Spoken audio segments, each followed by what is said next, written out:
När du ska lägga till bilder i ett blogginlägg så kan du göra på ett lite lättare sätt än vad man gjorde i Sitomaten. Det kommer strax få se.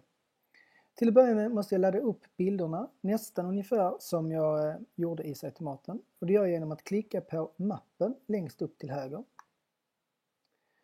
Då väljer jag sedan media här uppe. Där finns block och där finns media. Jag väljer media och det är där man klickar när man ska lägga till bilder eller till exempel pdf-er.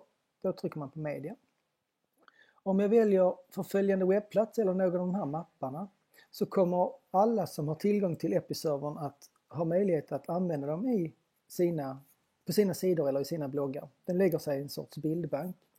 Jag föreslår istället att du väljer förföljande sida.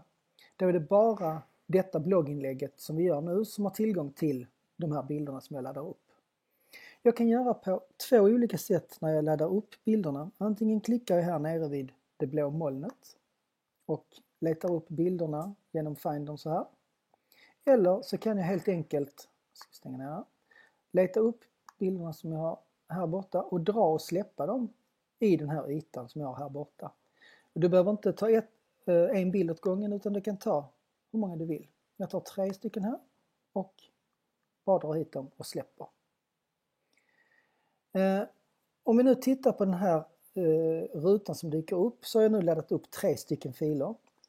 Som ni ser så har jag döpt om filerna så att de har inget å, inget ä, inget ö och inga bindestreck och inga mellanslag. Det är viktigt för att saker ska funka okej på webben. En annan sak jag ska vara lite uppmärksam på, det är storleken. Ni ser att de här bilderna jag har lagt upp är ganska stora och bilder som vi tar med telefoner och kameror blir ofta ganska stora. Och de här är så pass stora att det spelar ingen roll för den som tittar. Bilden kommer inte att synas bättre. Skärmarnas upplösningar klarar ändå inte av de här storlekarna eller den här upplösningen. Så det ska vi fixa också. Jag trycker på stäng nu till att börja med. Då ser jag här att här ligger bilderna och de ligger i förföljande sida. Om jag nu tar en bild så här som jag vill lägga in och den lägger jag här i primärt innehåll. Klickar. Får upp en ruta där och där kan jag klicka för att lägga in bilden. Jag kan om jag vill även ta tag i bilden härifrån och dra och släppa den där. Men jag kommer ändå att behöva trycka på den här knappen infoga och redigera bild för jag måste lägga till lite information på bilden. Jag klickar på infoga och redigera och letar upp bilden genom att klicka på den knappen som ligger här. Här kan jag bara ta dem en åt gången. Jag väljer att ta Eiffel-bilden. Trycker på OK. Här under bildens beskrivning och titel måste jag skriva någonting och det handlar om att man ska få en sån här alternativtext. Så om jag pekar på bilden så kommer det upp en text och det är bra för våra talsynteser. Så är man synskadad så kan man även få de här texter upplästa. Så jag lägger bara en kort text. Eiffel. Och sen så vet jag att bilden är väldigt stor så när jag scrollar runt här så ser jag att den är väldigt, väldigt stor så här. Men det ska vi råda bot på. Jag trycker på infoga.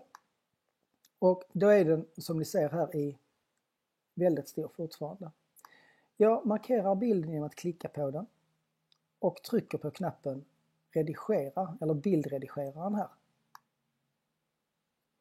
Här har jag inställningarna för själva bilden. När jag ändrar här så ändrar jag den verkliga storleken på den. Så jag trycker på ändra storlek och ändrar bredden för det är bredden som styr. Och i vart fall så har vi plats till 555 pixlar i bredd. Klickar jag utanför så kommer det säga att den kommer att anpassa sig där. Och trycker på utför. Nu har jag förminskat bilden en del men jag ska även gå till kvalitet och ändra den till mycket hög eller hög. Jag väljer hög för att få ner storleken rätt så mycket. Den kommer att synas bra på bloggen ändå. Sen så för att inte ha 2 stycken bilder uppladdade så väljer jag ersätt originalbilden. Sådär. Så det jag har gjort är att jag har ändrat bredden, jag har ändrat kvaliteten och jag väljer att ersätta originalbilden. Lite längre ner så finns det en knapp OK, den trycker jag på. Och då säger den att den kan ha cache-lagrats. Jag trycker bara på OK här. Så. Nu har vi bilden och den syns i bloggen, så ser den bra ut på webben när jag förhandsgranskar. Men om jag tittar i telefonen så kommer jag se att den ser lite underlig ut. Den är väldigt ihoptryckt. Vill jag få bort det så får jag göra så här. Jag väljer bilden igen genom att klicka på den och går till den jag valde som hette infoga och redigera bild.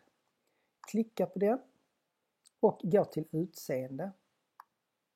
Nu har jag laddat upp en bild och hela den bilden är 555 x 416.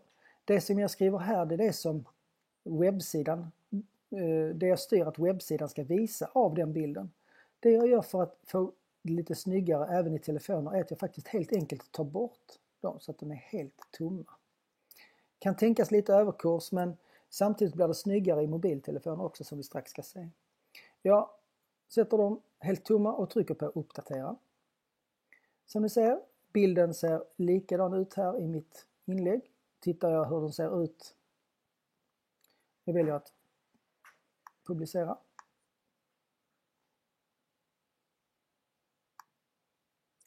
Och vi ser hur den ser ut. Så ser ni att den ser helt okej ut där. Och tittar vi i telefonen så är den även snyggare där. Vill jag sen lägga till en bild till så gör jag likadant som jag precis gjorde. Jag får alltså hämta dem och lägga in dem under den här bilden som jag redan lagt in.